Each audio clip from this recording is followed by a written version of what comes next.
Gunnar Wingren chega em Fortaleza no dia 11 de dezembro de 1914, a bordo do Paquete Acre, um navio da Companhia Porto Houff Pará. Era a presença do fundador das Assembleias de Deus no Brasil, pela primeira vez no Nordeste brasileiro, chegando ao estado do Ceará. Detalhes importantes para se conhecer sobre como esta informação chegou até nós, dar-se-á através do jornal da Igreja Presbiteriana Independente, através do pastor Alfredo Alípio do Vale, que embarcou com o Wingren no porto de Belém do Pará no dia 7 de dezembro de 1914. Ele faz um texto que não dá para a gente explicar esse texto agora porque é muito longo, mas ele se sentiu incomodado com a vinda do Gunnar Wingren para o Ceará. Esses detalhes estão no livro Fragmentos da História do Evangelho no Ceará. Mas o nosso foco aqui é a presença do Gunnar Wingren a partir de 1914, e a gente vai relatar para vocês o itinerário que ele faz entre o porto de Fortaleza até a sua chegada no sítio Santana. É esse trajeto que a nossa pesquisa conseguiu levantar com riqueza de detalhes por conta dos próprios escritos deixados pelo missionário na sua agenda, quando o mesmo se desloca da Fazenda Lagoinha para Fortaleza. Esse trajeto da volta é exatamente o mesmo trajeto da ida. Portanto, vamos aos fatos, que, por sinal, é muito importante para aqueles que gostam da história e conhecer como as coisas aconteciam nos idos do início do início do século XX, né? 1914. Ok? O trajeto total seria de 148 quilômetros. 130 entre Fortaleza e a sede de Itapajé e mais 18 da sede de Itapajé até o sítio Santana. Eu coloquei na página 33 do livro Gunnar Wingren no Ceará, 40 dias de avivamento pentecostal, quando eu comecei a escrever esse livro. Naqueles dias, o trajeto dos comboios que se deslocavam da praia em direção ao sertão, eles davam início na rua que hoje conhecemos como Rua Dom Manuel. A Dom Manuel era o tráfego, o tráfego, né? Não é tráfico, não, é tráfego dos animais que vinham do sertão em direção ao porto, que era o único meio de transporte daquela época para trazerem ao nosso estado tanto as pessoas como os víveres, como aquilo que eles precisavam para se alimentarem, vinha pelo porto, né? Quando isso necessidades básicas que não se produziam no campo, né? Algumas utilidades que vinham do porto tinha total ligação com as famílias que vinham dos interiores, né, para se dirigirem ao porto. E nesse caso, os animais que vieram na companhia de irmãos do Itapajé, que certamente deve ter sido os mesmos que o trouxeram, que é Francisco Vaz, Curdulino Teixeira Basto. Pois bem, em seguida, eu estou explicando aqui os locais que eles transitavam.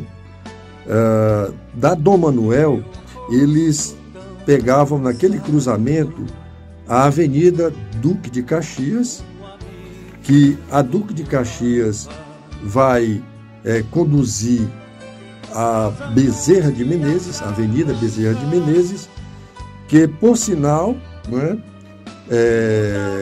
vai ser integrada à Avenida também Antônio Bezerra, naquela época chamada de Barro Vermelho, e de lá eles vão passar ali nos arredores de Caucaia. Então, esse era um trajeto entre Fortaleza e Caucaia. De Caucaia em diante, e aí a gente pode dizer que na sequência eles iriam passar pelo povoado de Catuana, aonde hoje tem na liderança o meu amigo pastor Mardoni, né, Mardoni Costa. Ele é quem lidera o campo de Catuana. Então, eles passaram pela Catuana. De Catuana, eles vão também passar pelo Croatá. O Croatá hoje também é um amigo que faz parte do nosso campo de Messejana, que é o Paulo César, o pastor Paulo César, né? Olha aí, na atualidade são eles quem lideram esses campos, né? Então, eles passam pelo Croatá e depois eles vão passar pela minha cidade, a cidade onde eu nasci. Na época em que eles passaram, eu nem sonhava de nascer, né?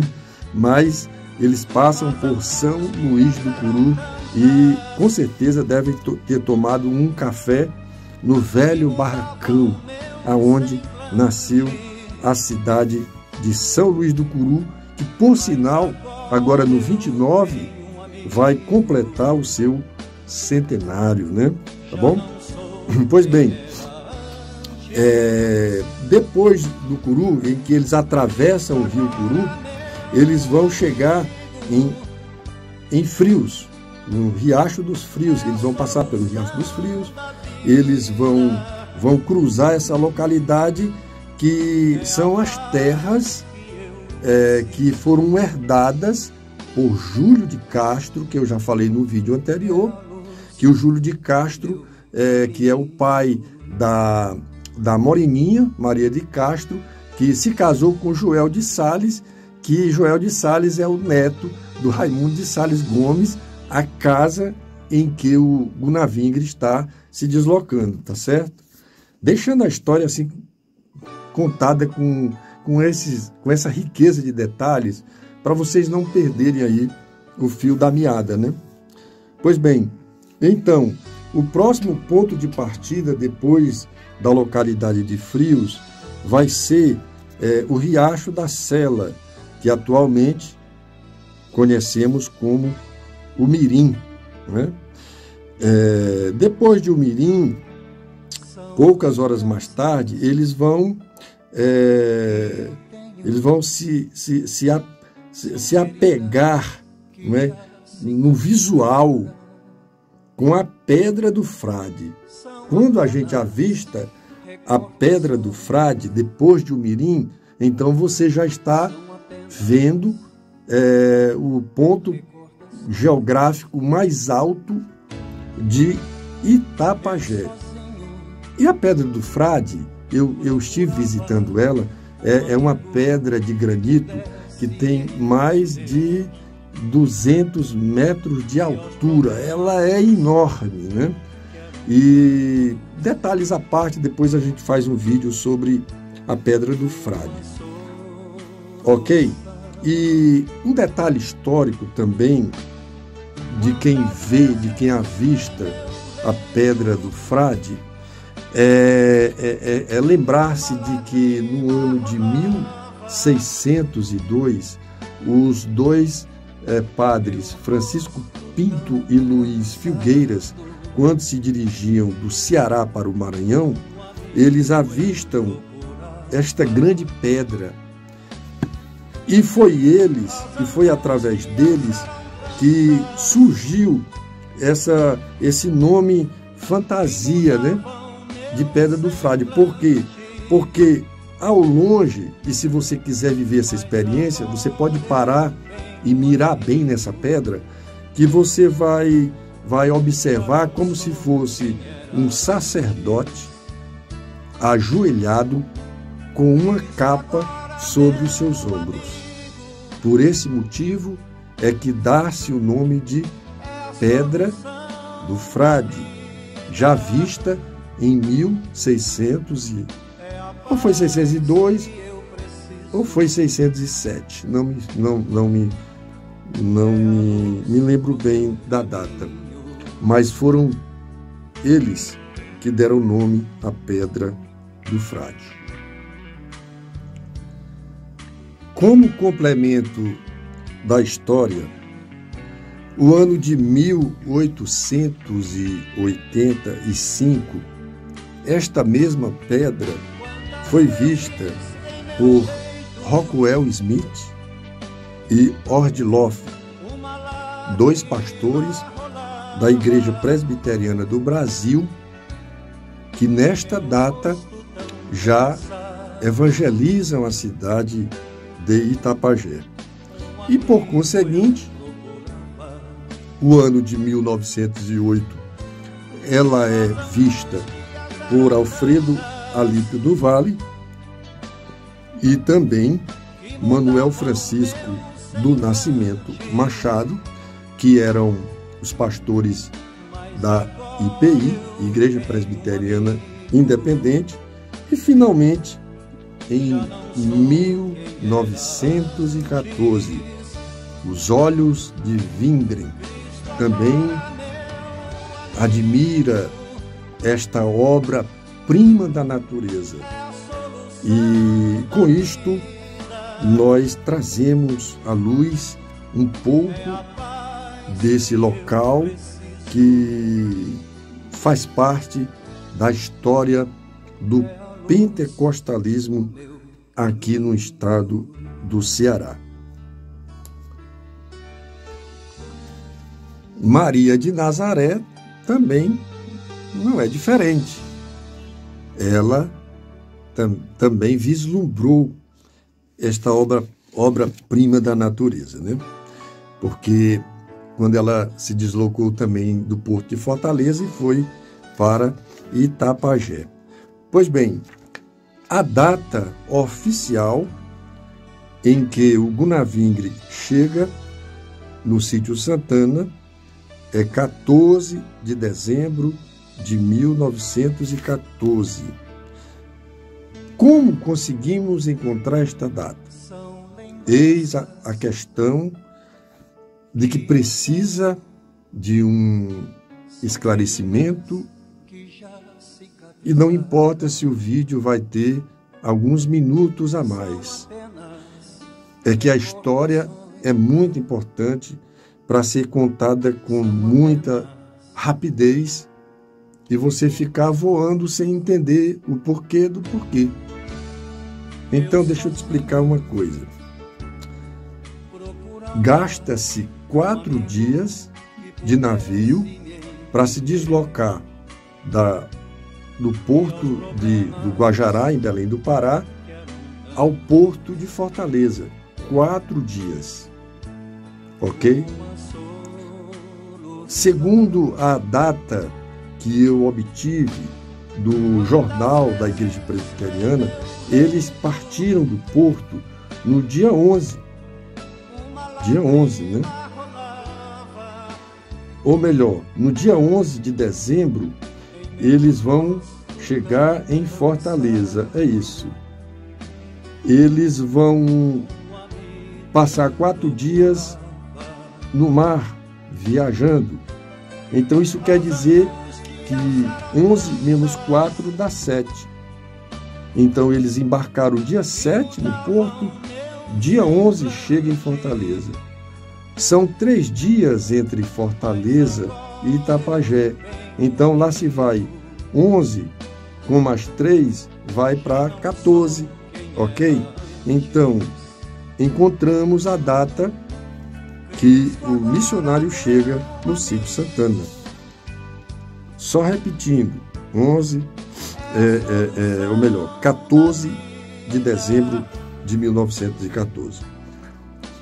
Da residência do cearense Raimundo de Sales Gomes, aproxima-se aquele senhor franzino de 35 anos. Quando eu estava fazendo o livro, eu meio que me transportei à cena da chegada do missionário. E aí é como se eu fosse descrevendo aquele momento ímpar para aquela família que agora iria receber um estrangeiro importante. Uma figura que vinha do outro lado do mundo, vinha da Suécia, que foi para os Estados Unidos, que veio para Belém e que agora colocava os pés no sítio Santana. Então eu me transportei para aquele momento, né? E a idade do Gunnar Wingren, naquele momento em que ele chegava no sítio Santana, era de 35 anos, já que ele é de 1879, ao ano de nascimento do Gunnar Wingren. Pois bem, e aí eu saí descrevendo, né, que com sotaque de estrangeiro saudou a todos na paz do Senhor. Quem lhe estendeu a mão foi o dono da propriedade, um cidadão corpulento, de cabelos grisalhos, e que havia comemorado no dia anterior o seu 49º aniversário natalício. E por que eu consegui chegar a essa data de nascimento do Raimundo de Sales Gomes? Raimundo de Sales Gomes. É porque na minha pesquisa feita no Arquivo Público do Estado do Ceará, eu encontrei o inventário de terras do Raimundo de Sales Gomes. Neste inventário declina-se muitas datas importantes. E foi daí que eu absorvi todas essas informações. Foi assim, aí eu vou dando continuidade. Foi assim que o sueco Gunnar Wingren recebeu os cumprimentos do cearense conhecido na região como Pai Sales. Pai Sales, bem simplificado, e trazendo para o costume daquela época, a família, né, que nascia em torno daquele patriarca, havia um respeito muito grande. E essa nomenclatura de pai, que era reverenciada pelos filhos, pelos netos, pelos parentes do entorno, era um nome que era um carinho que a família dispensava àquele que cuidava de todos, chamava de pai. É um fato muito precioso que as gerações perderam no tempo. Quer dizer, nem todos perderam, tem alguns que ainda declinam, né, esse carinho aos patriarcas da família. Mas naquela época era comum. Então todos eles chamavam o velho dono da casa, proprietário, de pai Salles, ok? E somente para explicar um pouco da questão dessa nomenclatura, né? Dando continuidade, com um belo, ou melhor, com um bem-vindo caloroso e cheio de gratidão. Eu estou falando aqui das boas-vindas que o pai Salles dá ao Gunnar Vingre. Na ocasião, a casa estava cercada de irmãos que residiam na localidade. E também com a presença da pioneira Maria de Nazaré, que com imensa satisfação desejou boas-vindas ao seu pastor, que é nada mais, nada menos do que o fundador da Assembleia de Deus no país. E aí, essa informação, ela também é preciosa para nós. Porque quando o Gunnar Vingren chega na casa do pai Salles, a Maria de Nazaré já estava lá, dirigindo os cultos com aquela família. E aí, de forma muito preciosa, tanto Maria de Nazaré como Gunnar Vingren, eles vão estar realizando o culto de passagem do Ano Novo, que era a virada de 1914 para 1915, e estavam ali, naquele local. Ok, a festa estava apenas começando e a gloriosa presença de Deus, comparada à nuvem que protegeu o povo hebreu na caminhada pelo deserto, tanto de dia quanto de noite, já estava ali no momento da chegada. Esse texto, eu quis trazer o amparo que Deus estendia para com aquele momento histórico em que a igreja estava tendo a sua máxima representatividade através do próprio missionário Gunnar Vingren. Porque naquele momento a alegria foi intensa entre os irmãos, em abraços e choros de alegria na presença do Senhor. Pelo menos foi isso que eu imaginei quando eu descrevi este cenário que se deu, que aconteceu no Sítio Santana. São muitos fatos a serem registrados, mas eu vou parando por aqui. Tem muita coisa para a gente ainda trazer como vídeo explicativo para vocês. E esta cena nós iremos revivê-la novamente. Agora, desta feita, eu vou reviver de corpo presente. Se Deus me der saúde e vida e trouxer realmente os familiares do Gunnar Vingren, porque estou falando de algo que vai acontecer no dia 20 de julho. Então, eu estou fazendo esse vídeo agora, no dia, acho que é 3, né? 3 de junho, ainda tem um tempo. Mas Deus, ele faz tudo da sua maneira.